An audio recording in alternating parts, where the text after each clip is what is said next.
नमस्कार, आप देख रहे हैं दैनिक साथी हरियाणा। साथियों, ग्रुप सी व डी की नौकरियों के लिए परीक्षाएं आयोजित कराने वाला हरियाणा स्टाफ सिलेक्शन कमीशन यानी HSSC समय पर परीक्षाओं के रिजल्ट क्यों नहीं दे पाता। वहीं प्रदेश के लाखों युवाओं की ओर से बीते महीनों में CT की परीक्षा दी गई थी, लेकिन आज तक रिजल्ट घोषित नहीं किया गया। सरकारी नौकरी के इंतजार में बैठे हजारों युवा जानना चाहते हैं आखिर CT का परीक्षा परिणाम कब आएगा। कमीशन के चेयरमैन हिम्मत सिंह एक स्कूल के कार्यक्रम में पहुंचे थे, उनसे तमाम सवाल पूछे गए। उन्होंने तमाम सवालों का बड़ी स्पष्टता के साथ जवाब भी दिया और यह भी बताया कि कब CT का परीक्षा परिणाम आएगा। सब कुछ तो ऊपर बोल चुका हूं, आप लोगों ने सुना भी है, लेकिन ये बच्चों के लिए मोटिवेशन रहता है।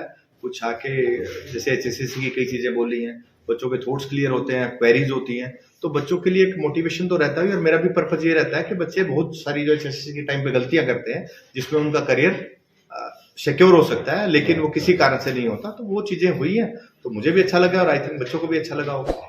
तो सर, आपके आने के बाद कमीशन में क्या बदलाव हुए? हमने हर पर्टिकुलर चीज के लिए SOP डिजाइन किए। जैसे आपने CET में देखा, जो मैनेजमेंट था वो SOP था, स्टैंडर्ड ऑपरेटिंग प्रोसीजर्स। तो स्टैंडर्ड ऑपरेटिंग प्रोसीजर में आपको पता लग जाता है कि आपको क्या क्या करना है। अगर एग्जाम हो रहा है तो कांस्टेबल की क्या ड्यूटी है, सेंटर स्टूडेंट्स की क्या ड्यूटी है, और SP की क्या ड्यूटी है, DCs की क्या ड्यूटी है, कोऑर्डिनेटर्स की क्या ड्यूटी है। तो वो सारा डिजाइन किया उसको और कोशिश की है कि सिस्टम स्ट्रीमलाइन हो। इसका पर्टिकुलर जो आप ये टेक्निकल चीजें हैं जो आप मुझे पूछ रहे हैं, अगर वो होगा तो फाइल पे पता लगेगा बिल्कुल एग्जैक्ट। मेरे पास विद रिकॉर्ड RTI है। तो अगर ऐसा है तो आप मेरे से आगे डिस्कस कर सकते हैं। कमीशन में आके पूरा फाइल कॉल करके आपको कर देंगे। अगर कुछ ऐसा है जो कमीशन नहीं है वो ठीक कर देंगे। तो सर, इस टाइम का दूसरा के आपका रिक्रूटमेंट बड़ा पुराना है जी, जो आप बता रहे हैं, उसको पता किया जा सकता है। आप आइए मेरे से आके मिलिए उसको। तो सर, आज HSSC को 3 वर्ड में डिफाइन करना हो तो किस तरीके से करेंगे? ट्रांसपेरेंसी, ट्रांसपेरेंसी और ट्रांसपेरेंसी। हमारा यही मोटो है कि ट्रांसपेरेंसी होनी चाहिए। जो क्वेश्चन मेरे से कर रहे थे उस क्वेश्चन का जवाब इनके पास होना चाहिए। हम वो कोशिश करने की कोशिश कर रहे हैं। अक्सर सर देखा जाता है कि जब भी कमीशन कोई भी वैकेंसी निकालता है, लेकिन वो कोर्ट में जाकर पेच फंस जाता है। ऐसा क्या कारण है? पेपर भी हो जाता है, लेकिन उसका रिजल्ट आने से पहले वो पेपर, उसके बाद कोर्ट के अंदर हियरिंग लग जाती है। कोर्ट में जाना सबका राइट है, कोर्ट में लोग जाते हैं। किसी का भी कोई भी है, कोई 0.5% से रहता है, तो किसी को उसका राइट है, वो चले जाते हैं। हम लोगों का भी अगर ऐसी चीजें हो जाएं फिर तो थाने बंद हो जाने चाहिए, क्राइम ना हो, लेकिन नहीं, उनका राइट है, वो जाते हैं। अगर कुछ हमसे गलतियां होती है तो कोर्ट बोलता है इसको ठीक करिए, लेकिन उसका नुकसान बच्चे को भुगतना पड़ता है ना सर। प्रोसेस है, हमेशा ही होगा, एक टाइम प्रोसेस है। हम जाते हैं लिटिगेशन। जब मैंने ज्वाइन किया तो 3300 लिटिगेशन था, अब 2700 है, तो कम हुआ है, जबकि 44,000 रिक्रूटमेंट हो गई है।